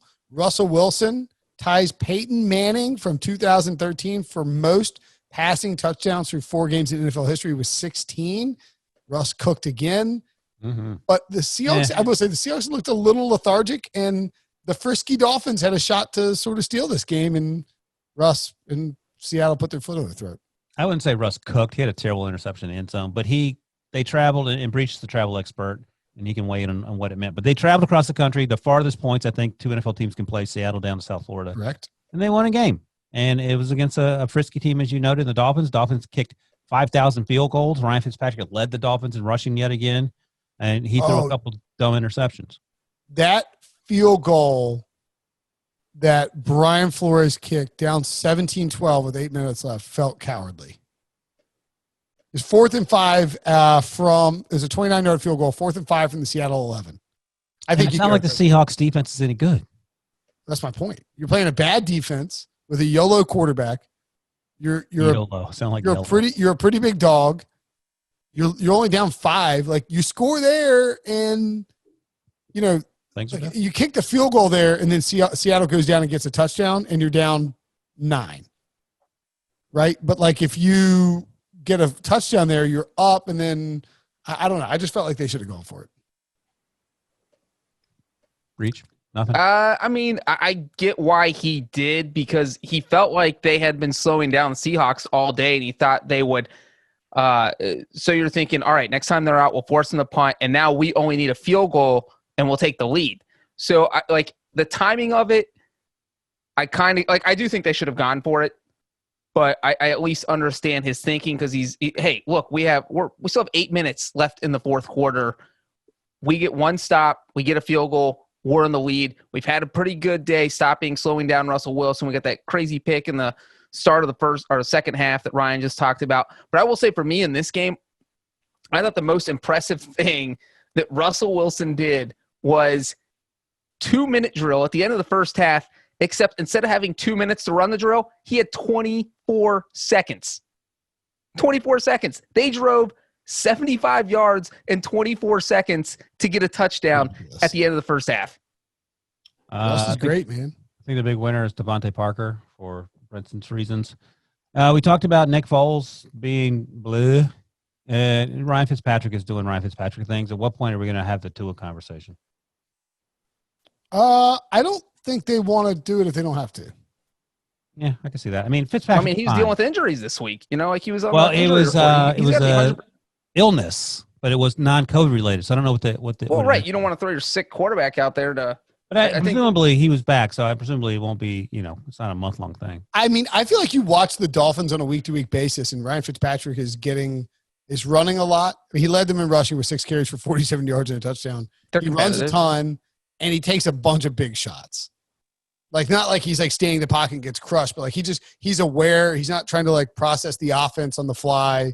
I just don't know that right now is you really want to have to throw two out there. I think if you're staring at the Dolphins schedule, and that's Flores doing, is let's put Tua in a manageable game where we might be able to win.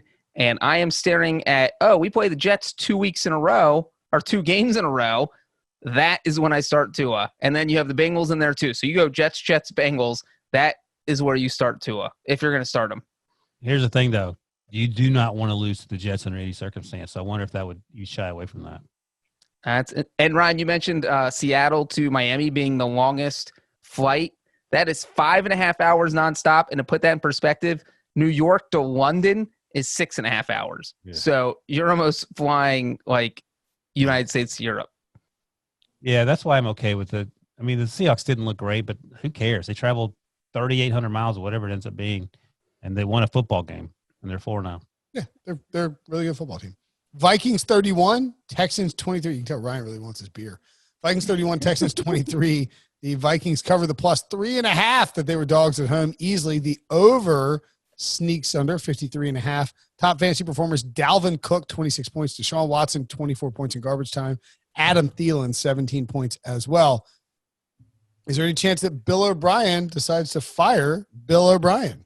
Right. I mean, they scored 6 points in the first half with Bill O'Brien as the self-appointed play caller, and then, as you pointed, is he now going to take over more, or did he take? Oh, he did it this week in the Vikings game. That's his first turn play calling this year. So I saw our buddy Michael David Smith at Pro Football Talk tweet a clip from Dov Kleiman. Yeah. And NDS talking about it sucks that Deshaun Watson's on bad teams, and I agree. Dov had pointed out, he's like, this offensive line's going to get Deshaun Watson killed. And you watch the play, I don't think it's the offensive line. I think it's Deshaun. Well, it's Deshaun, but it's also the play design. They're basically asking Deshaun to make these reads with these guys getting vertical. I mean, Mike Zimmer just outcoached Bill O'Brien in this game. He just dropped linebackers into coverage, and he knows that they're either going to run with David Johnson or they're going to try and get vertical with Will Fuller and Brandon. Brandon Cooks wasn't present in this game. Will Fuller had a huge game, but it was all garbage time. I mean, this team is doing what we were worried they would do, which is try and let Deshaun Watson hold the ball in the pocket as the receivers get deep, or run with David Johnson, and it's a terrible idea. I don't understand the David Johnson. It makes less and less sense each and every week. He ran for 63 yards today. He had 3 targets, 2 catches for 29 yards. I mean, what are we doing? Well, and keep in mind, to put this kind of in perspective, how bad the Texans offense was. They went 3 and out on their first 2 series. They really didn't get anything going until the second half. By the way, Breech, sorry to interrupt you, but Bill O'Brien, newly minted play caller, scripted those plays out, presumably. So the first 6 plays were all F-. Exactly. So he scripted these out against the defense that gave up Let's see. 43 points to the Packers, 28 points to the Colts, 31 points to the Titans. They're giving up an average of like 36 points per game, and the Texans had 6 points in the third quarter. I mean, what are you doing, Bill O'Brien? You can't Zimmer outcoached you. This is like winning. This is playing chess. All Zimmer had left was pawns, and Bill O'Brien has his queen, and he still loses. That's how embarrassing this is. They had 0 net yards in their first 2 drives. They ran 9 plays. Can you actually only have pawns left versus? Is that possible? I think you have to have your king also. Their first 3 drives involved 12 plays for a grand total of 16 yards. Good job against the bad Vikings defense. Yeah. It's called scheming them up. I mean, I'm depressed I didn't go look up John McClain's tweets during this game. Were they hot fire? No, I don't like. It makes me fearful for his health when I see him tweeting. I mean, I need to look and see, but I bet it is. They actually passed on first down in one of those. But I mean, it's just basically they run David Johnson off the left, like they run him off tackle left or right on first down every time. Also, we're always guilty of this, but the Vikings actually let Dalvin cook. I should have said that today. Get it? Let Dalvin cook. Pretty good, right? So I got it. Here's the thing, though. I mean, this is sort of it, Ryan. Thank you, John. This is how Kirk Cousins has success. You have the running game work. I don't know if you can give the ball to Dalvin Cook 27 times a game and expect that to last forever, but Kurt only threw the ball 16 times, 22 times with 16 receptions. Completions. Brinson mentioned Thielen. Justin Jefferson went off, but that was it. Like, those are the 2 big targets in terms of receptions. Dalvin did all the heavy lifting, and then Kurt made the throws he had to make. I think he had the touchdown was to Thielen. Oh, that was a really good throw. Really good throw in the end zone. Well, I mean, this is what you want the Vikings to be. The problem for Mike Zimmer is that usually most of the other 3 weeks so far this season, he hasn't had someone who would just acquiesce to his demands and also play like a slow brand of football. Yeah. The Texans have given up 166, 230, and 169 rush yards to their first 3 opponents coming into this game. And in this matchup, the Vikings ran for 162 rush yards. This is the worst rush defense in football, I think, with the Houston Texans. And they play Derrick Henry twice, and they play Aaron Jones, and they play Nick Chubb. And the Colts. Not the Colts twice. None of this, and Joe Mixon, they play Joe Mixon. None of this is going to get any easier. Like, Houston could end up going 3-13, and this is why Bill O'Brien should be fired. Not because of going 3-13, but because you have no way to get better. The Miami Dolphins have your first-round pick. The Miami Dolphins have your second-round pick, and if you get a top-5 pick, it's shipped off to Miami. You don't. Yeah, but they got David Johnson for Dre Hopkins. Oh, that's true. You know what? Now that you put it like that, Ryan, he should keep his job. So I mean, like, it is crazy because the Texans, I think that where's the path to rebuilding your team without a first or second round pick and you go 3-13? That's not fair. I mean, you need, like, they did it during Deshaun Watson's rookie year where they were a terrible team when he got hurt, and then they just got lucky. So next year, you're banking on luck. Next year, $19.4 million cap hit for Larry Tunsil. They theoretically could cut J.J. Watt, maybe. Deshaun Watson, $16 million. Whitney Merciless, $12 million. Zach Cunningham, $11 million. Like, they don't have a ton of cap space. Well, the cap space is rarely the issue. The issue is that you don't have ways of getting better. They don't have any draft picks. They have a bad cap situation, and they have like a stars and scrubs roster. This is a potential house of cards. Potential. I mean, it's just a house of cards, okay? It's just an actual house of cards. Yeah. And the only thing propping it up is Deshaun Watson, who, while he is getting beat up every single game, he's not playing well either. Yeah. You try playing against 11 professional athletes out there by yourself. He's been sacked the second most times in the NFL this year. He holds the ball way too long. They have a negative 46-point differential. Is that good? It's not good. Okay. This is a bad football team. So, and to getting back to the Vikings yet again, feeling different about their chances as something, because as recently as Sunday morning, they were one of the worst teams in football. It wasn't like up for debate. No, I don't feel. Look, the Texans, if the Texans ran any kind of competent offense, they could have thrown the ball all over the place and forced the Vikings to get out of their comfort zone. Yeah. Like if you let Dalvin Cook run 27 times, let him cook. He's going to go ham on you. Yeah, I think if the Vikings are going to Cook get that back ham, in it, Breech. the Vikings next 3 games are Seahawks, Falcons, Packers. I think they have to go at least 2-1 to like kind of get back in it. So you guys steal one from the Seahawks. The Vikings or have Packers Seahawks, Falcons, Packers in their next 3. Those are really bad matchups for them. Oh, horrible matchups. Because those teams will throw on you. You can torch the Vikings secondary, and that was like the thing is like the Texans just throw verticals. Will Fuller.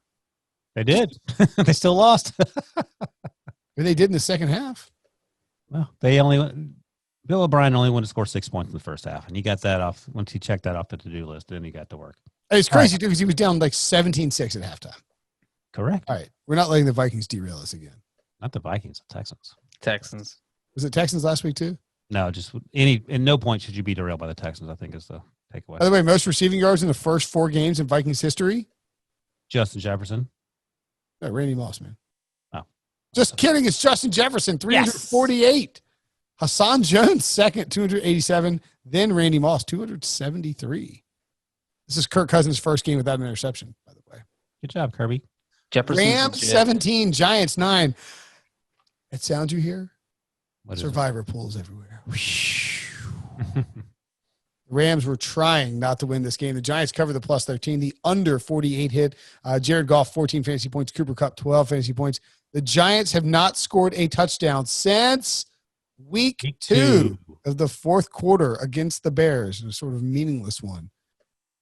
This is a good stat. The Giants have scored as many touchdowns this season as Odell Beckham scored for the Browns against the Cowboys. You hate to see it. That's a good stat for Odell. I think the Giants have scored 47 points this season. We have Brinson mentioned that the Texans have been outscored by 46 points, negative 46 point differential. That's the third worst in the NFL. The only 2 teams that are worse, the New York Jets and the New York Giants. Daniel Jones probably runs a marathon every game just because he's running for his life. I could tell you as an expert. Oh, that's right. You're an expert. You probably know exactly the he does. Shucking and jiving he has to do to avoid. I mean, he has no time to throw, and then when he's back there, he's double pumping and he makes some good throws, but it's just hard to tell how it's going to work out because, like Deshaun Watson, the man is running for his life. He has no running game to speak of. He led the team in rushing, or he tied with Wayne Gallman. I mean, that's just not where you want to be. Devontae Freeman's out there. Deion Lewis is out there. Eesh. And like you said, Brinson, the Rams didn't even play well. The Rams weren't very good. I don't know. I can't believe the Rams couldn't get going. We're on a text thread with Jamie Eisenberg. Do you know who his start of the week was this week? Jared Goff? No. Darrell Henderson. He did not play well. Darrell Henderson did not have a big game. He didn't get many chances, but he had 8 carries for 22 rushing yards. And he threw in 16 yards receiving, 38 total. Better than half my fantasy roster. I started Cooper Kupp against Breech. So that's what you should have done. I was hoping you wouldn't even bring up that matchup, Wilson. You I don't even want to say it. The board's probably destroyed. You destroyed me. I only bring this up because I find it amusing. So do you think that Matt Ryan, for me, I'm playing Pete Prisco in the Fantasy Football Today League. I think Matt Ryan can avoid throwing 45 interceptions on Monday night. Is that how much you're up? I'm up 156 to 87. Here's the thing.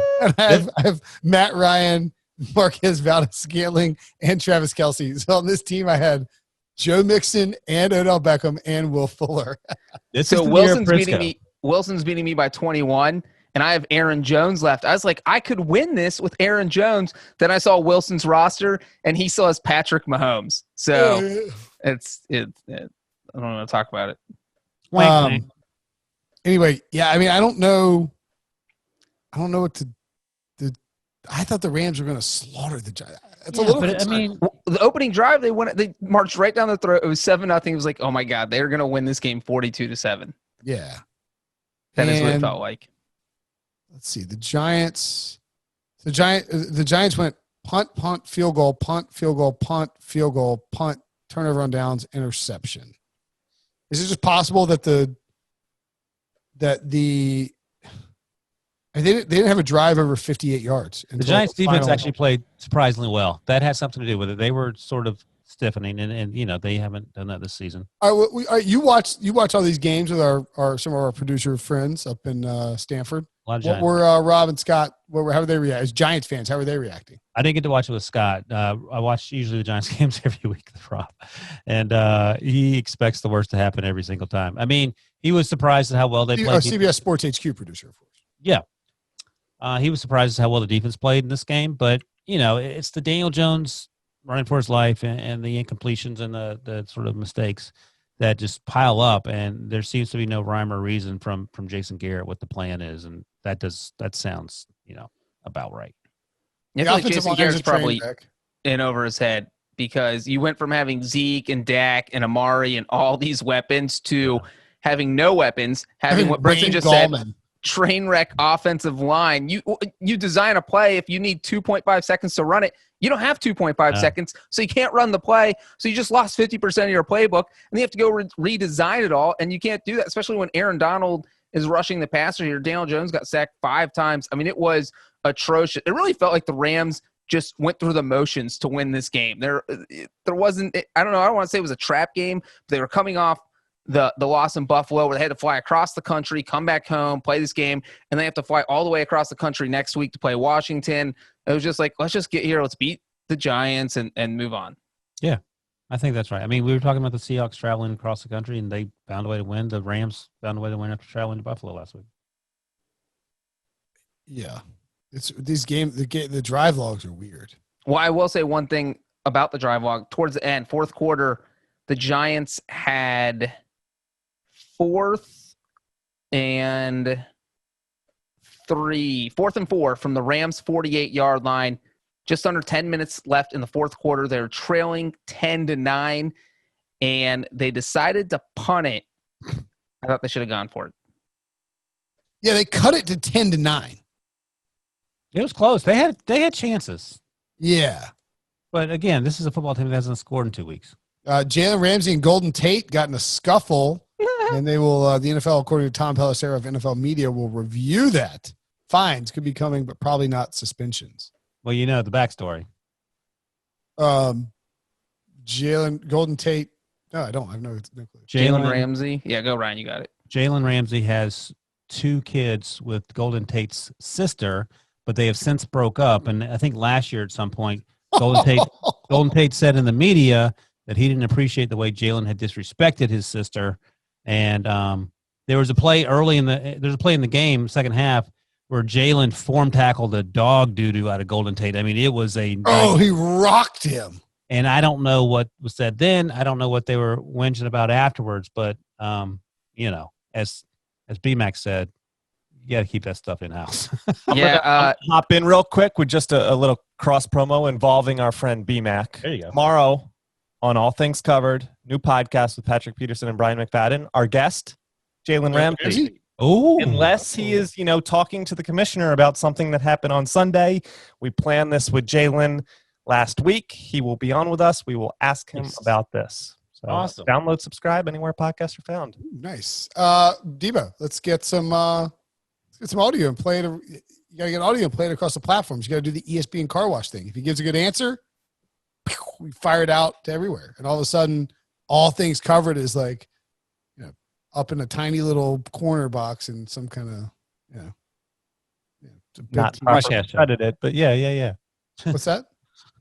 Not properly credited on. Right, exactly. Like it'll be like barely credited in the top right corner of like Fox Sports. It'll be used. They'll use transparent font to credit it, and then you have to use a heat lamp to show. You have to print out the tweet, use a heat lamp, and they're like, yeah, it's right there. That's where the crediting is. By the way, quick sort of beef I have, and I don't like to say. Well, this is a separate podcast. Brinson, if you're it's not beef. It's not a beef. It's something that grinds my gears. Upper middle class white man would like to voice his grievances. Go.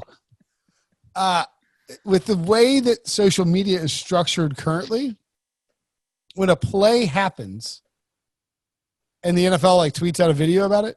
Yeah. I don't need every single sports site or person grabbing the video and then tweeting it as well. Oh, yeah. I agree with that. Like, and it's like, whoa, Jalen Ramsey rocked that house, courtesy at NFL. Or like, right. And then like SI is like, Jalen Ramsey lit. And it's like, I don't need every single one of you people to tweet this video with like a via at NFL. Like, I know, just hit retweet for once. For the love of God, just hit retweet once so we don't have to see it at like 4 million versions of the same video. It's like Twitter's, it's and when Brinson's Twitter follower account drops by 24 tomorrow, that is going to be because the social media team here at CBS Sports unfollows him. I'm not. The great irony, Breech, is that Brinson, stops his family from watching television so he can pause it and rewind the show, take a video of it, and then send it out. So he's just as guilty as the media company. You know what I'm saying, right? Like, yeah, I don't need my feed to be 47 videos of the same thing, just with different. But it's not even like they had like somebody happened to like spot it and be like, oh, that's crazy. Like, let's do this. It's like literally the same highlight that as soon as the NFL publishes it, right, everyone else has to tweet it and be, it's like via at NFL. And I get it. You got to build your brand. You got to build your following. Right, that's what it is. By the way, Jalen Ramsey was, according to Jordan Raanan of ESPN, waiting outside the Giants' locker room for Tate after they had left the field. There you go. It's real. When asked about the incident, I like these two answers. They perfectly encapsulate. I'm going to try and do the best voices I possibly can. All right. When asked about the incident after the game, Rams coach Sean McVay said he was unsure what happened. This kind of shaking hands. It kind of got in the middle. Fortunately, it got broken up and nothing occurred from there. Giants coach Joe Judge also said he was uncertain about the details.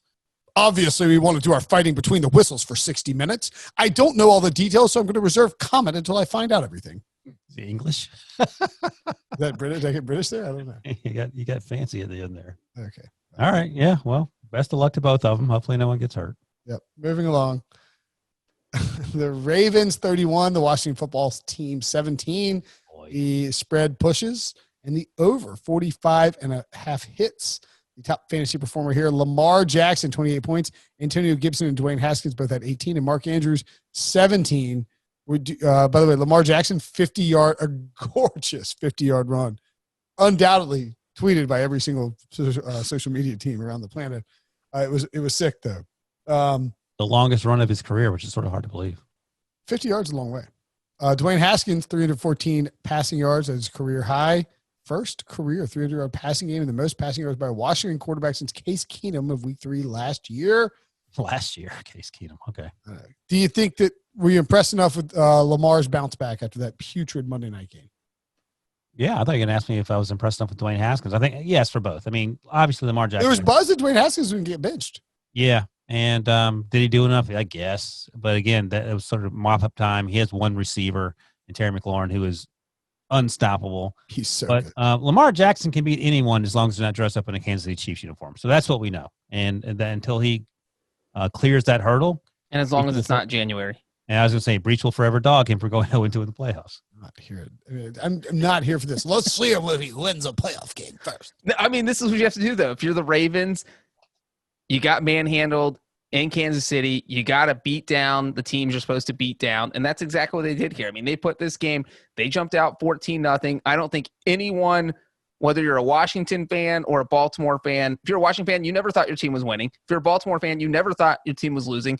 This game wasn't ever close. Baltimore dominated from start to finish. And Lamar probably made one mistake, which was his interception right before halftime. But other than that, I mean, this was just there were 2 interceptions made by Washington. The second one was like with 8 minutes left in the fourth quarter, thrown by Robert Griffin, who was in there because this was such a blowout. I had this game on it was like a local. I had the Panthers were local and the Washington football team were local. If you were a self-respecting football team, you would give that interception back. We do not want the RG3 interception. You know what? The Ravens actually had 3 players who attempted a pass. Ryan, you said let Dalvin cook. I say let Sam cook. Sam cook, yeah. That's a great fake punt. 4th and 9. It was an interesting call. I mean, obviously it was the right one. But the fact that John Harbaugh was thinking, if this doesn't work, whatever, we're going to win this game anyway, but let's do it. Because it was still kind of close at that point. 4th and 9, Sam Cook throws a 15-yard completion. He is now 7 of 7 for 82 yards in his career. Fun fact. Wow. And it was a great, deke. Like, he catches the ball and does the thing, like, he looks like he's going to punt, and then he pops up, and he's just whipping it down. And it's a great. Is he better than the Rams punter? Johnny Hecker? I mean, he's 7 of 7. You can't argue with those stats. They make it. He does a very good job faking it. The guy was wide open. He just whipped it in there. The guy ran a good route. All right, let's move along. Bum, bum, bum. The big game. He missed. Oh, and he may have pulled a hamstring or a. That's right. The sadness does not continue. The Bengals win 33-25. The first win of Joe Burrow's NFL career. The Bengals cover the -2.5. The over 49 hits. Joe Mixon, your top fantasy performer, he went Ham. 36 points. HAMAMA, yes. Ham. Gardner Minshew had 24 fantasy points and DJ Chark 21. Joe Burrow has thrown for 300-plus yards in each of his last 3 games. He's the first rookie in NFL history to achieve that. He's really good. Breech, the floor is yours. He is really good. This was exciting to watch. I know we don't want to spend a lot of time on Cincinnati versus Jacksonville, but it is fun to watch Bengals games. And it's not just this game right here because they won. I thought the game last week when they tied was fun. I thought the Browns game where they lost by 5 points was fun. I thought week 1 was fun until someone's calf cramped up. Oh, he missed. He missed. Oh, and he may have pulled a hamstring or. But I know this sounds crazy, and I sound like a total homer saying this, but I do think that Joe Burrow's getting better every week, which is kind of scary for other teams because he's been good since day one. And, he threw for 300 yards in this game. I don't know that the Bengals aren't – I don't think they're in the bad tier. I think they're a decent team. Like, you look at the Browns are a very good team. They're 3-1 right now. We saw what the Browns have done.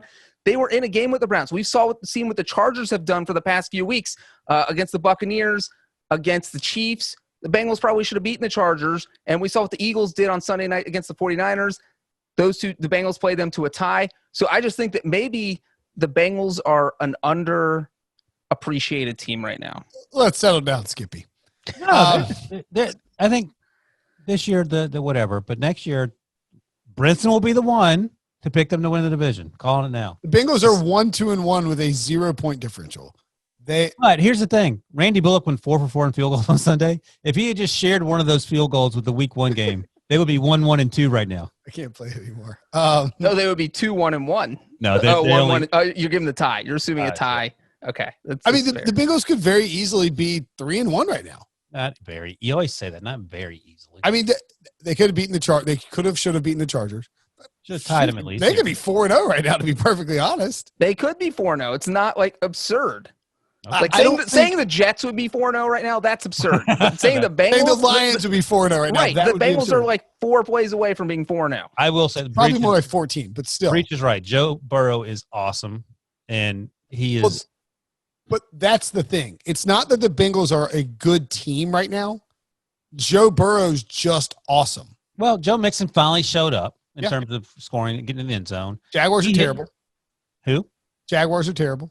Jaguars beat the Colts. They beat the Colts week 1. T. Higgins actually had a good game. I don't know what to make of. And even that interception that Joe Burrow threw was a great pass, great play by Miles Jack, and not a great play by Drew Sample, who just sort of didn't hold him to the ball. That should have been a touchdown pass. He also had another throw that should have been a touchdown pass. If the Bengals receivers could handle Joe Burrow's passes, they probably would have won this game 48-25. In their defense, they were catching ground balls from Ryan Finley last year, so that's true. Ryan, that's fair. Thank you. Look, I won't harp on Joe Burrow. Make you guys talk about him for an hour, though. I said this today. I love Joe Burrow, and I'm not supposed to. I told you I would take Joe Burrow third behind anybody in the NFL, except for Mahomes and Lamar. Yeah, that's dumb. Who are you taking in front of him? Deshaun Watson. No. Yes, I am. I promise. Okay. I don't think that would be the right move. But put Deshaun on any other team but a team coached by a person who doesn't seem to care about football. Joe Burrow has been better than Deshaun Watson this year. I think Deshaun Watson. Maybe Josh Allen is kind of like sneaking. And Joe Burrow has actually been sacked more than Deshaun Watson. He's the only quarterback in the NFL, so he's faced just as much pressure, if not more, and put up better numbers. Respect, Ryan. Put respect on Joe Burrow's name. His press conference was so funny because he was so excited for a win, obviously, but he spent half the press conference just extolling the virtues of the offensive line doing well. And in between the lines, is I didn't take a beating. Thank you very much. Awesome note here from Mike Florio of Pro Football Talk. He said he talked to Joe Burrow, and he told me that he got the game ball today, and he put it right back in the bag of footballs to be used next week. Quote, "It was a really good ball. You only get so many. You got to keep them when you can." So he took the game ball from his first win and put it back in the bag of balls. I respect that. Yeah. And also, Joe Mixon was in the hospital on Saturday night, and then he came out and went bonkers. Do you think it was like he was staging? ERS? Do you think he staged that trip to the hospital to make it seem like he was sick and he really wasn't? He had himself in DFS. And Ryan, do you think people stage trips to hospitals? Is that what you're saying? Yeah. How do you get to the Joe game? Mixon would never do that. Well, sometimes you would go to the hospital because you want it to look like you're really sick. Mixon wouldn't do that. He's not the type of guy. Really sick. But he had a chest issue, and he apparently didn't know he was going to play until 11 a.m. today on Sunday. You know, it would have been nice. He could have released some videos from the hospital letting us know how he was doing. Yeah, that's the least he could have done. Yeah. Well, huge win for Breech. I'm happy for you. I didn't think he could be happier than last week's tie, but I was. But now the Bengals play the Ravens, the Colts, the Browns, and the Titans in the next 4 weeks. And we'll start. I think we should start a GoFundMe to get Breech a authorized Bengals jersey, so he's not wearing that homemade thing that he knitted right before the show. Hey, one quick question: if the Texans finish with the worst record in football. Yes, you do. You trade Deshaun Watson. No, then the Dolphins do. They take Trevor Lawrence and trade to him. Yes, you do. That's a dead serious. And you trade Tua to the Texans for the next 3 first-round What picks. do you do if you're the Dolphins and you get the number 1 pick from the Texans? You're in a position of power. That's all there is to it. I would take Trevor Lawrence. I would too. But you could get way more in a trade for Trevor Lawrence than a trade for Tua. Yeah, I suppose you make sure Tua's 100% healthy. Yeah, whatever. Blah, blah, blah. But, I mean, you think about it.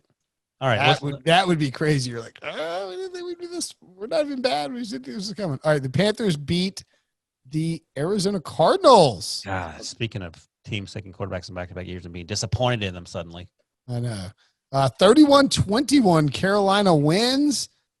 Teddy Bridgewater, 26 of 37 for 276 yards, 2 touchdowns and a pick. Also ran for a touchdown. Who knew? Mike Davis was a pretty good poor man's Christian McCaffrey, 16 carries, 84 yards and a touchdown, and 5 catches, 27 yards. Robbie Anderson has been a fantastic addition to this team. 8 catches, 99 yards. Curtis Samuel got involved. We saw Reggie Bonifant had a receiving touchdown. Ian Thomas, they're cooking with gas. And frankly, this Carolina Panthers defense, where did that come from? That supposedly stinks. These young guys are balling out. Like Derek Brown and Yetur Matos are great. Jeremy Chin looks. I mean, like this is the Panthers are 2-2. I don't think that they could have asked for a better start than they've gotten. They could not have, because I think before the season we all agreed. No one was talking about the Jets. At one point we were saying the Jets, Brinson basically, that they could make some noise or whatever. Make some noise. I think that's something maybe you said. I think we all agreed the Panthers were probably going to stay under their 5-win total. Well, and I mean, their week 1 game against the Raiders, they could have won. Like they could be 3-1. And I think the Panthers probably been 32 teams that are 4-0 right now. Well, I thought the Panthers have been one of the most surprising teams so far. Teddy Bridgewater, I mean, you mentioned him running. That running touchdown was actually not even vintage Teddy. It was like Michael Vick-esque in terms of Teddy didn't run. Yeah, that's what I'm saying. Yeah, there's no vintage Teddy. Right. I mean, and he was making good decisions with the ball, and there was a lot to like by the way he played. Kyler threw the ball 400 times for like 45 yards. I mean, that's interesting. What are you looking at and giggling about? Sergio Garcia won a golf tournament, and he closed his eyes while he putted the entire weekend. For real? He'd line up his putt, close his eyes, and swing the putter. That's funny. Anyway. But, yeah. So, Great win, huge win. I mean, Matt Rule, those guys seem to be buying what Matt Rule's doing. Joe Brady, the 30-year-old offensive coordinator, things seem to be coming together there. The defense that you pointed out, Brinson, is playing well above what people expected. And the Cardinals, I don't know. Like the 49ers are 2-2 in that division, and you're like, okay, I understand. Nick Mullins was out there trying to throw interceptions. Kyler Murray's out there, and 24. Cardinals have lost to the Lions and the Panthers the last 2 weeks. That's and like Kyler Murray's not losing the games for them, but he's not playing well. Yeah. 24-31 for 133 yards and 3 touchdowns. He only averaged 4.3 yards per pass attempt. I mean, that's an abysmal number. Drew Brees thinks that's terrible. Kenyon Drake they just can't get going on the run game. Like Carolina was the worst team against the run coming in, and Kenyon Drake finished with 13 carries for 35 yards. Murray had a long 48-yard run, but this team is supposed to be run. I mean, they're air raid, but they're supposed to run the ball, and they just can't do it. Mm-hmm. Not great.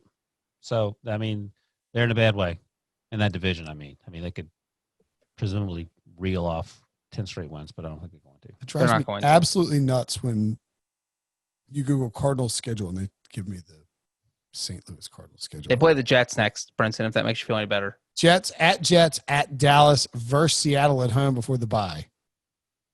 I mean, if there's ever a get-right stretch, like you play the Lions, Cardinals, Jets, Cowboys, and Seahawks, like people should be like, Cliff Kingsbury's lighting everybody up. Like this is the easiest stretch of defenses you'll ever see. And they're blowing it. And they're already 0-2 to start that stretch. And they scored 26, 23, and 21 points. That's terrible. Where's the Jets game? At New York. New York. -9. Who are you taking? I'm not taking the Jets or anything. Never taking the Jets. Ryan, no one's taking the Jets. At -9? Vegas just sets a point spread as a courtesy. Like, no one ever bets on the Jets. Come on. The Cowboys game is Monday Night Football. All right, let's get to winners and losers for the week. Breech, you start us off with your winner. My winner is Joseph Burrow and me and all Bengals fans because we got a taste of what Joe Burrow can do today. Diced up Jacksonville, won his first game. I think we have many, many more wins to come in Cincinnati. And you know what? I think I predicted before the season that they would win 6 or 7 games. I can't remember exactly which one it was, but I feel a lot better about that prediction after watching them play today. My winner is a loser and Justin Herbert, but he long-term I think is a winner. Played well the first 3 games. I'm blown away with how well he's done. We talked about it earlier in the podcast. You have to stick with him, Anthony Lynn. You cannot go back to Tyrod Taylor. I'm sorry, Tyrod. That's just the hand you have dealt thanks to that doctor who stabbed you with the needle. Sorry about that. But Justin Herbert has been exceeded every expectation that I had for him, and good for him. Yeah. He looks great. My winner, Kevin Stefanski. The Browns are 3-1. The Cleveland Browns are 3-1. They feel competent, well run. Mm-hmm. They're executing at a high level. It's good to see. Browns fans deserve this. It is peak 2020 that the Cleveland Browns would be a smart football team. So I guess we shouldn't be entirely too surprised. But here we are. How about your loser, Breech? 2020 would be the year the Browns make it to the Super Bowl because no fans will probably be allowed at the game, and then Browns fans will just be bitter they can't go. Speaking of the Super Bowl, I think they'd be okay. Speaking of the Super Bowl, the loser this week is me. I was also my own winner and my own loser. It was kind of sorry, guys. I didn't mean to be so self-centered. But me, for taking my preseason pick to go to the Super Bowl was the Dallas Cowboys. I don't feel very good about that pick right now. Did you watch them play defense? They have the worst defense in the NFL. It's unbearable to watch. They're so bad. I thought they would be good offensively, and that would overcome all of their defensive shortcomings. That has not been the case. That's kind of been the opposite of the case. And I am now embarrassed at my Cowboys Super Bowl pick. Of course, if they win the NFC East with a 6-10 record and get to the Super Bowl, I take all this back. You know who would take the current situation of the Dallas Cowboys? My loser, Matt Patricia. Because we talked about the stats earlier, and he's blown all these leads. They've lost 12 of 13. He has the third worst losing percentage in Falcons history, too, probably. Lions history behind Rod Marinelli and Marty Mornhinweg. It just ain't working out. And the ghost of Jim Caldwell has not left the building. My loser's in the same division. Sure, they're 3-1, but they are fraudulent. And it's the Chicago Bears and Bears fans.